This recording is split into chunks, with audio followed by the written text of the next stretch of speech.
Today is Monday, September 10th, and this is the ADM Investor Services Weekly Market Kickoff. Today's guests are Alan Bush, Senior Financial Economist here at ADMIS, and Steve Freed, Vice President of Grain Research. Alan, on Friday it was reported that non-farm payrolls increased by 201,000 in August, which compared to expectations of a gain of 191,000. How does this affect Fed policy? Well, it appears that the Fed is still on track to hike interest rates. So the U.S. economy still appears to be in very good shape. There's about a 98% probability that the Fed will raise rates at the September 26 meeting, and there is about a 78% chance of another rate hike in December. So the Fed is on track to hike rates, and there will be more rate increases to come in 2019. And what is the outlook for the interest rate futures markets? So if we're right about the Fed raising rates this year and into next year, interest rate markets will probably continue to work lower longer term. Now, I do not expect a straight down move. I would expect more of an erosion and a stair step down in the credit markets. But the trend is lower for interest rate markets across the board, especially for the 30-year bonds.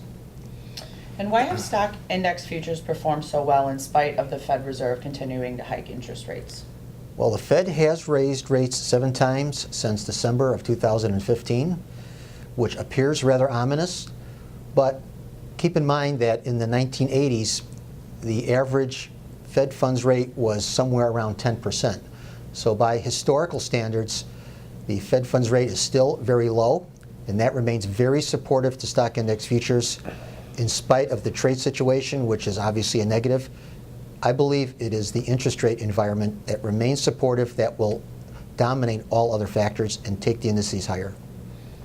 Steve, what will the USDA say this week at their monthly supply and demand report? Trade expects them to increase the U.S. soybean crop. They expect them to increase carryouts, both U.S. and world, for soybeans. And then we'll be watching the matrix to see if they lower China demand for soybeans and maybe shift a little bit more export demand to China from Brazil, from U.S. to Brazil.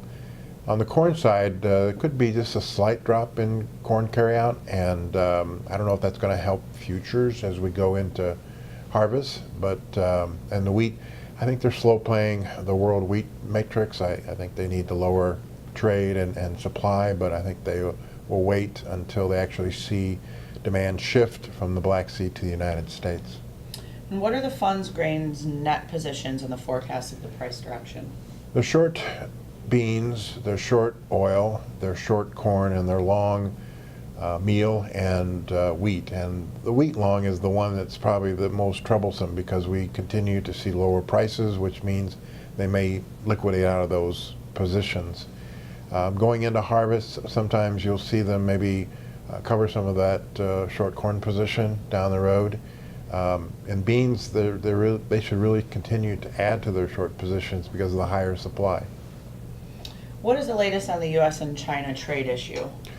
Looks like it's getting worse instead of better. The President of the United States said that soon he might put tariffs on $200 billion worth of additional Chinese good. He also mentioned maybe another tariffs on $276 billion of Chinese goods. And so right now, it looks like the situation is not getting any better. And where will Hurricane Florence hit the U.S. and what will be the impact? Late Thursday night, early Friday morning, it looks like it's going to hit North Carolina. There's talk that once it comes inland and slows down, it'll dump between 20 and 30 inches of rain on North Carolina. There's about 80, 90 million bushels of corn, 100 million bushels of beans grown in that area. We'll see if that has any impact on it.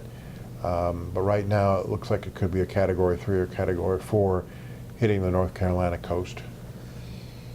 Please remember that the opinions expressed here today are solely the opinions of our guests and are not necessarily the opinions of Archer Financial Services, ADM Investor Services, or Archer Daniels Midland Company. If you have any questions or comments or would like to know more about our services, please contact us at www.admis.com.